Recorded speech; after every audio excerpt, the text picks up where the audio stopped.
Hi, everyone, and good morning to an early edition of Fat, Furious, and Effed by Mike Rendino, your host. Hello, good morning, TGIF.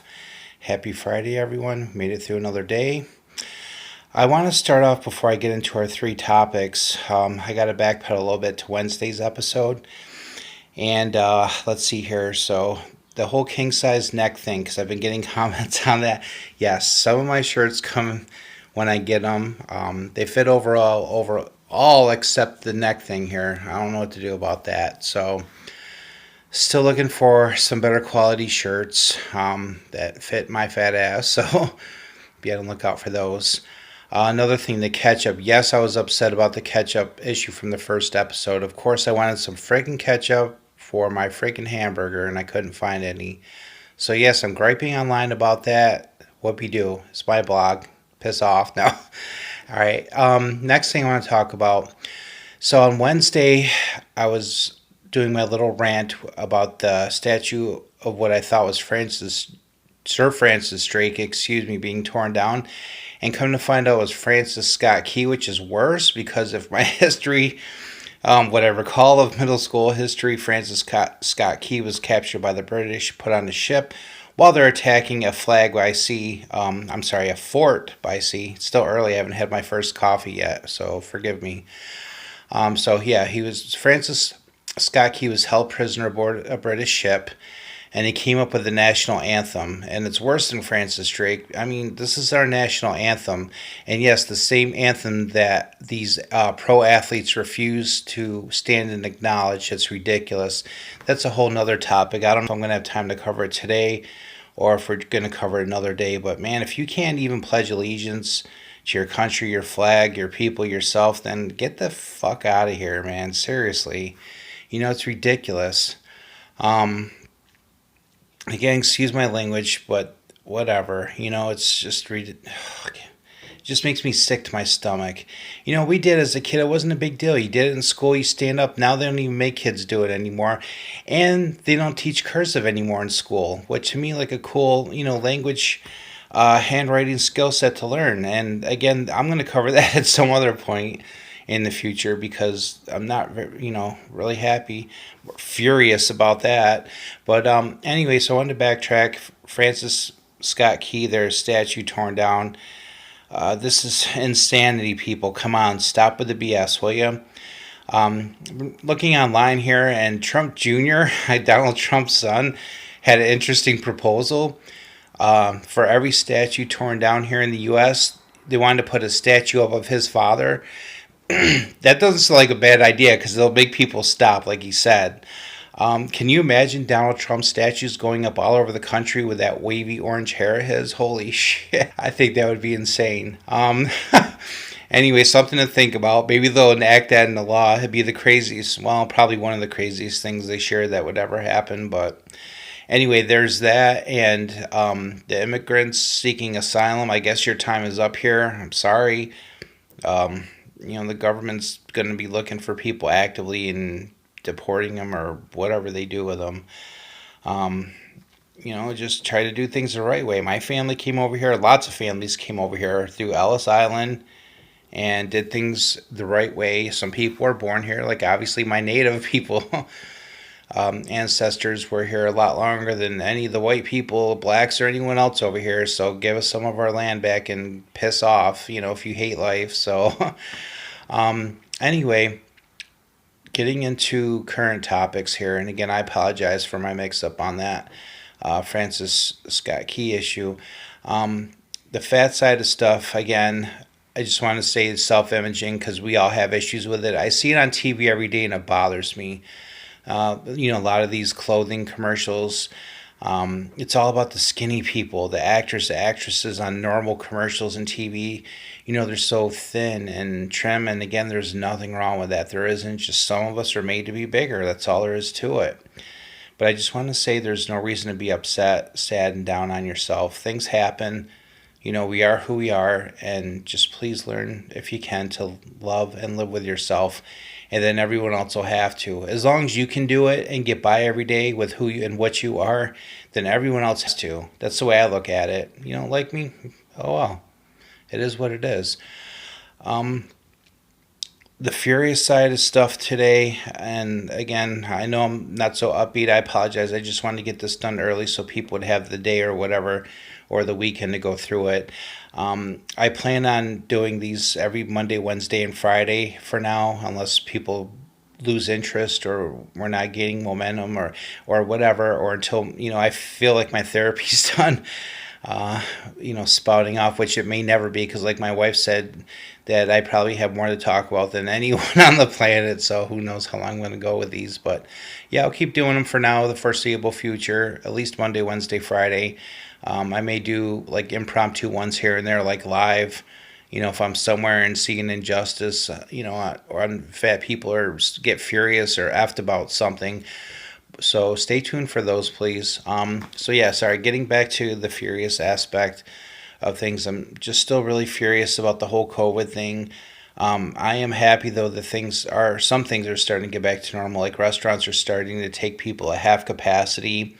I still don't understand what's up with the barbershop thing. So you have to wear a mask inside the place, or the salons, barbershops, etc. I don't know. I mean, how are you going to get your haircut with a mask on? Can you take it off? I mean, obviously, if you got that string on, someone they're gonna snip the back of it anyways and knock it off your face. So I don't know. It's just weird. You have to wait in your car to be called upon, and then you go in and whatever you do, so they prep for you.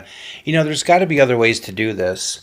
And another thing, I was talking to some other people I knew the other day, and because I mean, it's always been my dream, and it still is, to one day have like my own restaurant again, except a longer period of time. And I'm like, I want to put booths up, just in case, like where they're enclosed, like they are in Japan and other European countries, so people can't, look at you and butt in your conversation, etc., or vice versa.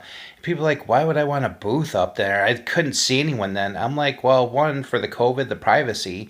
I'm sure if people had booths enclosing, like little walls enclosing their tables or whatever, and you could pull them up and down as needed. I'm just saying for like the COVID thing, it wouldn't be that much of, a cost constraint wise to put these things together around the tables.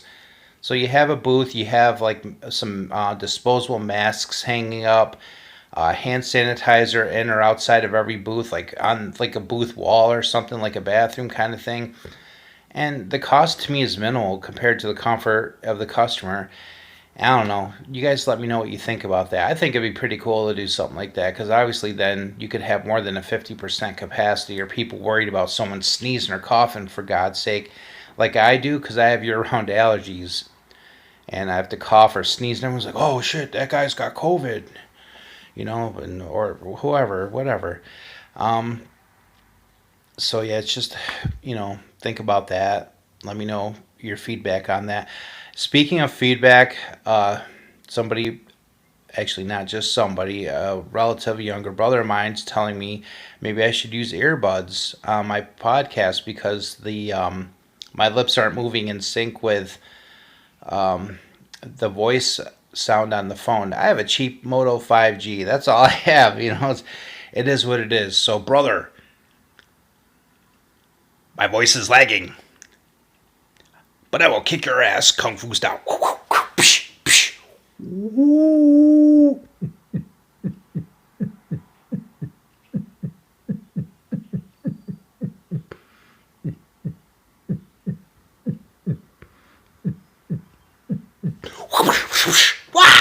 Get some. All right, enough of that. So anyway, on to the F portion of this. Again, COVID, summer's here. What can we do? They may not even have a New York State Fair. That's like effed to the triple, man. We can't have the New York State Fair this year. People are going to go ape, SHYT. You got it. Yep. Man, I hope we have a fair. I don't know what they're going to do if they do.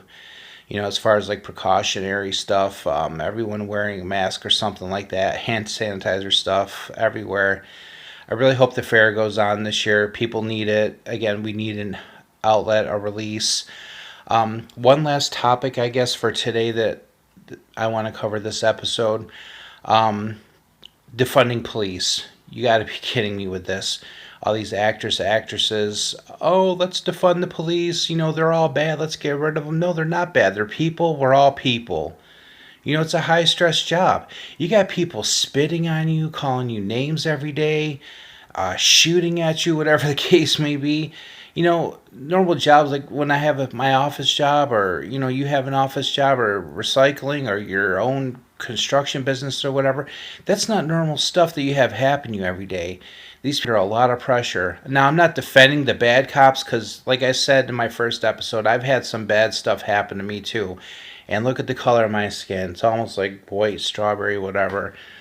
We've all had things happen. Everyone does. Even the police have had stuff happen to them. I've heard of cops being pulled over by other cops. So we're not defunding the police. And if we do, there's a lot of bad people out there that are going to be happy because now the one thing keeping them from actually doing a lot of the stuff that they do out there and from going after people is the police. Come on, really? I know the majority of people cannot be for defunding police. This is just insane. I don't even know what to say about this anymore, except that it's ridiculous. I've never heard of such BS in my life. And I've heard a lot lately, especially coming from the Democratic Party. And I'm not a Republican. I'm an independent. I always have been, always will be. I'm just like, Democrats, you guys got to get your stuff together, man. Really. And stop with the bullshit. Stop slamming and bullying Trump because it makes you look bad. Stick to the facts. You guys, the Democrats used to be great at getting into the details, the facts of things, coming down, the pipeline, doing things the right way. Now it's just like a shit show down in D.C. It's like whatever goes, just like that whole indictment of Trump. They pushed that too early, You guys probably could have had him at some point, and now you blew it. So, anyway, find somebody 4 years from now, 5 years from now for the next presidential election, because Biden's not going to do it, man. That guy, he belongs in prison and or a sane asylum. I mean, he's already admitted to online that I saw of war crimes, etc. Him and his son both, in Ukraine, wherever, Saudi Arabia. And he's, whatever. I'm not voting for someone like that. And obviously it's between him and Trump. I'm taking Trump. What can I say? It is what it is. Again, everyone has their own opinions. You guys vote for Biden if you want. He's definitely out there. There is stuff out, that seems from, coming from credible sources that he totally supports United Arab Emirates, their agenda where, like Bin Laden or whatever. Again, I know Trump's throwing stuff out there, but I wonder how much that's true or not. That Osama bin Laden and the ISIS, Al Qaeda, and all that business over there would rather have Biden as president because they could do more damage over here than with Trump. I don't know. It could be just a political thing. But, I mean, there's got to be something to it because Hillary Clinton there and other Democrats are on the hook for the same thing. Being paid $500,000, $1 million to go over there and have these alleged, conferences and guest talk seminars and that where they're getting paid ridiculous amounts of money. People don't get paid that kind of money over here to talk. I mean, look, I'm on a blog talking for free. See people coming up to saying, oh, hey, you for this or that or whatever. Again, I can't compare myself to a well-known politician, but it is what it is. One last thought here, and before I call it a day, the people, like the celebrities, actors, actresses, especially like the country stars lately, changing your name because of that whole slavery association, you all need to get over yourselves as well. I'm going to pick on one or two in particular. Okay, so Dixie Chicks, right? Changing their names, they're just going to be called chicks. I'm like a set of like gender issues and equality, but the word Dixie actually was a form of Southern currency that had nothing to do with black people's slavery, none of that shit over here. It was a form of currency. Get over yourselves. So I found that, about that yesterday, so I deleted all of their stuff, all the Dixie Chicks off my phone, my computer, whatever, because I'm not listening to that crap anymore. Actually, I might go demand a refund of all the stuff I had from them. And then Lady Antebellum, the same thing. I think the Antebellum might have more of a like slave kind of connotation to it. I'd have to look into that a little bit more, but you know what? You had these names. The black people aren't on your doorsteps saying, you know what, you need to change your names before all this shit show happened. They're definitely not doing it now. So what the hell is your problem? Nothing angers me than a race selling themselves out like so cheaply. If you want to support these people, then do it in a song. Write a song about Floyd and the tribulations of police brutality and stuff going on. You change your name, you look like a punk bitch and a sellout, and that's all there is to that. So once again, Fat Furious and F. Find me on Facebook, Instagram, Twitter. Hope you all have a nice day, and stay dry and safe. Take care, everyone.